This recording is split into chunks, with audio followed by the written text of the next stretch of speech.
Baru-baru ini, Perdana Menteri ke-10 Malaysia, Anwar Ibrahim, ada mengemukakan usul berkaitan dengan kes pengubahan wang haram dan rasuah, di mana bank akaun bersatu dibekukan dan terlibat dalam kes pengubahan dan rasuah.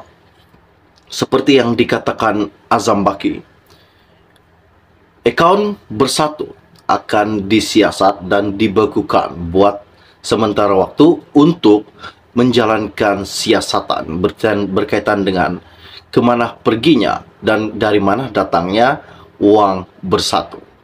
Jadi hari ini, apa yang dikatakan di dalam media, 5 bank utama di negara berada di bawah pemerhatian Suruhan Pencegahan Rasuah Malaysia SPRM selepas akaun bank-bank berkenaan digunakan oleh sindiket penipuan antarabangsa untuk membuat transaksi wang haram ke luar negara sehingga mencecah RM 1 juta sehari. Wow.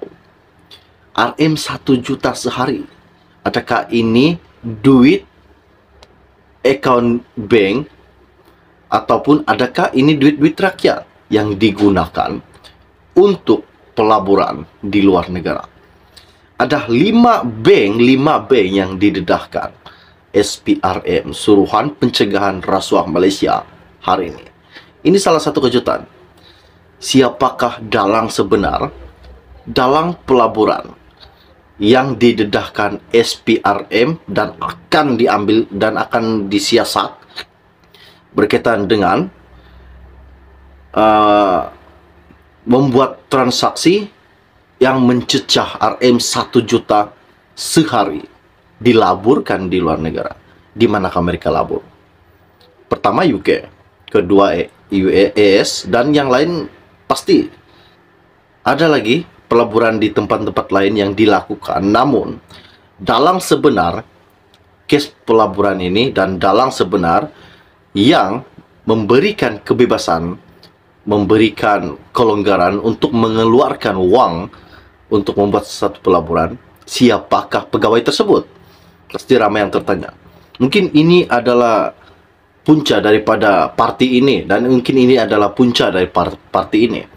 Jadi pastikan Anda tengok video ini sampai habis supaya Anda tahu dari mana datangnya dan siapakah dalang sebenar di kelima-lima bank yang disiasat SPRM pada hari ini. Wow, ini sangat mengejut buat seluruh rakyat Malaysia. Oke, baiklah. Baru saya dapat info ini sebentar tadi. Saya ambil daripada Malaysia Kini. Ianya berkata, laporan SPRM baru-baru ini, 5 bank utama disyaki transit wang haram. Wow. Seperti yang saya katakan tadi, siapakah dalang sebenarnya? Siapakah yang membenarkan pengeluaran dan sentiasa mentransit RM 1 juta setiap hari kepada UK dan AS? 20 kaki tangan bank terlibat, termasuklah juru audit dan pegawai kuanta hadapan bagi memudahkan sindiket membuka akaun. Akaun ini digunakan oleh sindiket untuk mengutip wang tunai yang didepositkan oleh mangsa penipuan. Siasatan SPRM mendapati kebanyakan mangsa dikenali pasti sebagai warga Australia dan United Kingdom.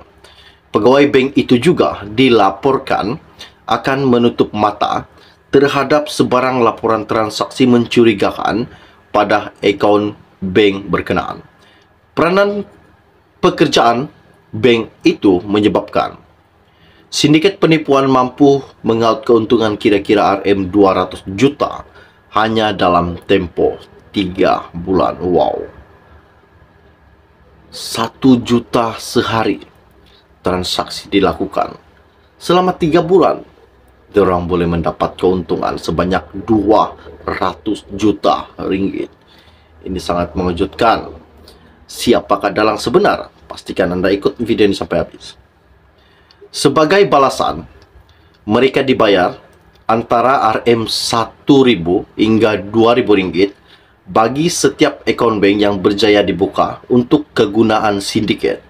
Menurut sumber, akaun berkenaan hanya digunakan untuk tujuan transaksi kerana sindiket akan segera mengalihkan uang yang didepositkan ke akaun milik sindiket di Hong Kong. Sumber berkata, bank-bank yang dikesan terbabit dalam operasi sindiket penipuan antarabangsa ini kesemuanya beroperasi di ibu negara. Dianggarkan 20 hingga 30 akaun bank digunakan pihak sindiket dan akaun berkenaan akan ditutup selepas 3 bulan sebelum akaun baru dibuka mereka. Sumber itu juga berkata walaupun hanya pekerja bank yang dikenal pasti terbabit, SPRM akan tetap memantau operasi bank berkenaan. Mungkin ini salah satu kejutan buat seluruh rakyat Malaysia, bahawa sumber ini berkata, walaupun hanya pekerja bank yang dikenal pasti terbabit, SPRM akan tetap memantau operasi bank berkenaan. Media sebelum ini melaporkan SPRM menumpaskan satu sindiket penipuan pelaburan antarabangsa yang mengaut keuntungan berjumlah 200 juta daripada mangsa di Australia dan United Kingdom.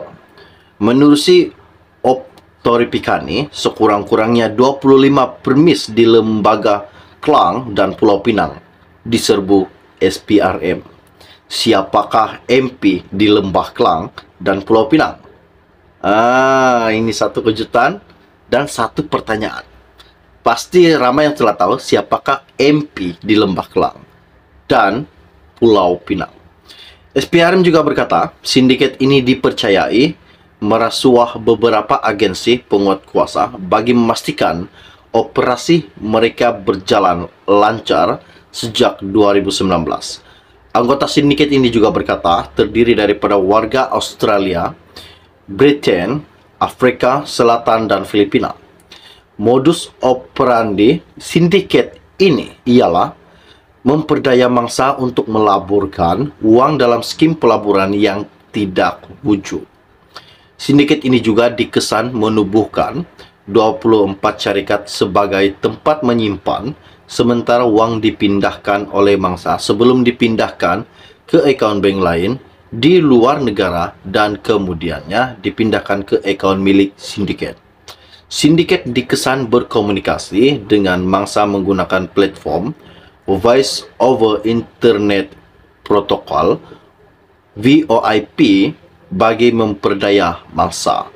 Pengarah bahagian pengubahan wang haram dan pelucut hakan aset AML SPRM Muhammad Zamri Zainul Abidin berkata, dua ketua sindiket itu yang merupakan warga UK didakwa di Mahkamah Shah Alam semalam. Wow. Hari ini kita dikejutkan di mana 5 bank utama di Syaki telah terlibat dalam transit uang haram. Wow. Ini memang mengejutkan buat seluruh rakyat Malaysia. Oke, baiklah, setakat share info ringkas dari saya. Sebelum Anda meninggalkan channel ini, jangan lupa pertimbangkan tolong tekan butang subscribe dan sharekan video ini. Kita akan berjumpa lagi. Salam jumpa dan salam kenal. Bye-bye.